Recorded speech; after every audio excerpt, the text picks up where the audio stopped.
হরে কৃষ্ণ। নমো মহাবদান্যায় কৃষ্ণ প্রেম প্রদায়তে কৃষ্ণায় কৃষ্ণ চৈতন্য নাম্নে গৌরোত্তিষে নমো।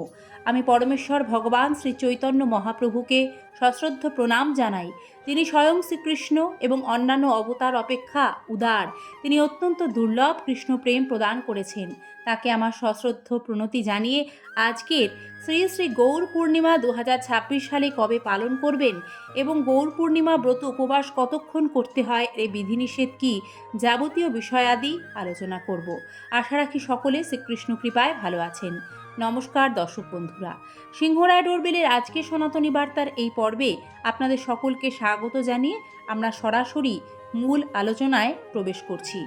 এই গৌর পূর্ণিমা কি? গৌর পূর্ণিমা হলো ফাল্গুন মাসের পূর্ণিমা, যা দোল পূর্ণিমা। সেই দিনেই শ্রীকৃষ্ণ চৈতন্য মহাপ্রভুর পূর্ণ আবির্ভাব তিথি। মহাপ্রভুর এই আবির্ভাব তিথি উপবাস ব্রত যে পালন করবেন ভক্তি শ্রদ্ধা সহকারে, তা শুদ্ধ কৃষ্ণ প্রেম ভক্তি লাভ হবে, জন্ম জন্মান্তরের পাপ রাশি দূর হবে। কিন্তু এই ব্রত আমরা কিভাবে পালন করতে পারি? বিশেষ করে আমরা কম বেশি জেনে গেছি যে এবছর চন্দ্রগ্রহণ দোল পূর্ণিমায় পড়ছে, যা ভারত ও বাংলাদেশে দৃশ্যমান হবে। তাহলে কি আদৌ ব্রত উপবাস পালন করা যাবে? আসুন সে বিষয়ে জানাই।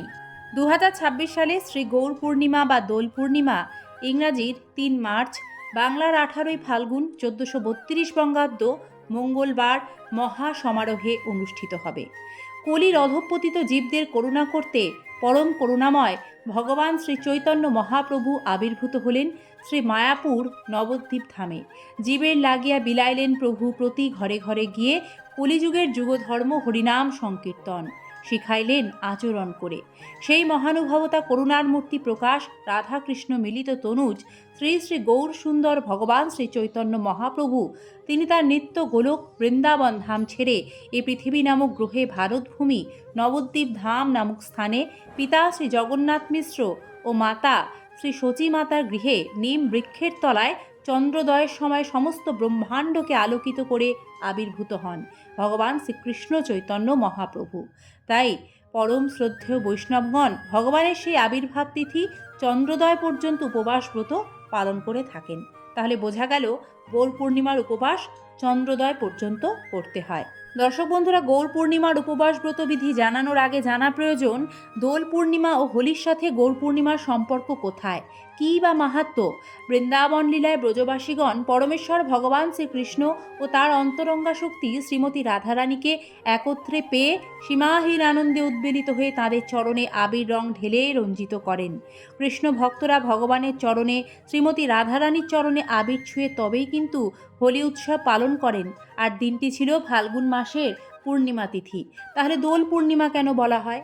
এই পূর্ণিমা তিথিতেই দোলনায় বৃন্দাবনে ব্রজবাসীরা প্রেমানন্দে ভগবান শ্রীকৃষ্ণ ও শ্রীমতী রাধারানীকে দোল দিয়েছিলেন বলে এই উৎসবটিকে দোল উৎসবও বলা হয়। তাহলে হোলি কেন নাম? উৎসবটি হোলি নামের কারণ পুরাণ অনুযায়ী জানা যায় যে অত্যাচারী রাজা হিরণ্যকশিপুর দানবী বোন হোলিকা থেকে এই নামের উৎপত্তি। হোলিকা দহন থেকে মূলত। হোলিকা ব্রহ্মার বর প্রাপ্ত ছিলেন। ব্রহ্মা তাকে বিশেষ একটা চাদর দেন, যে চাদর গায়ে জড়ালে অগ্নি হোলিকাকে দগ্ধ করতে পারবে না। আর অপরদিকে হিরণ্যকশিপু ছিলেন ভয়ঙ্কর ভগবান বিষ্ণু বিদ্বেষী, আর ভক্ত প্রহ্লাদ মহারাজ ছিলেন ভগবান বিষ্ণুর পরম ভক্ত।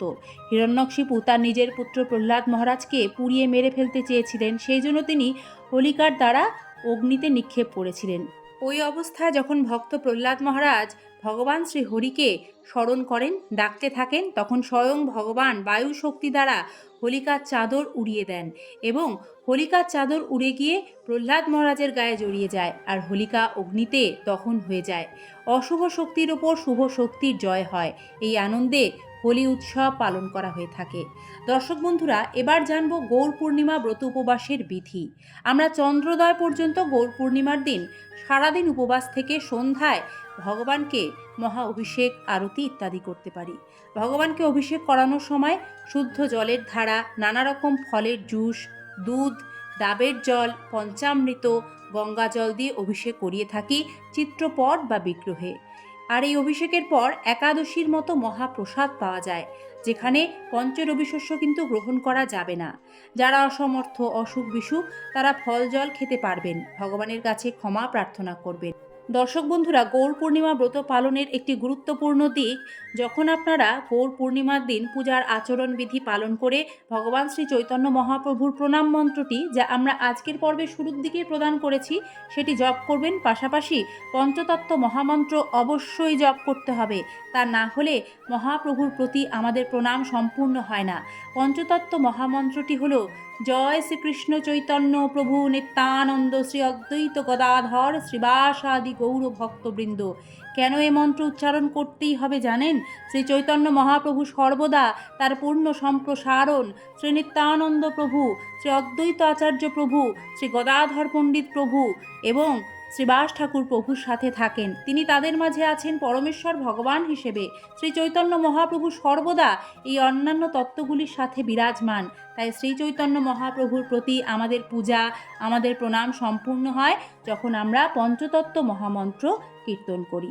এবার বিষয়, তাহলে পালন কখন সম্পন্ন করবেন?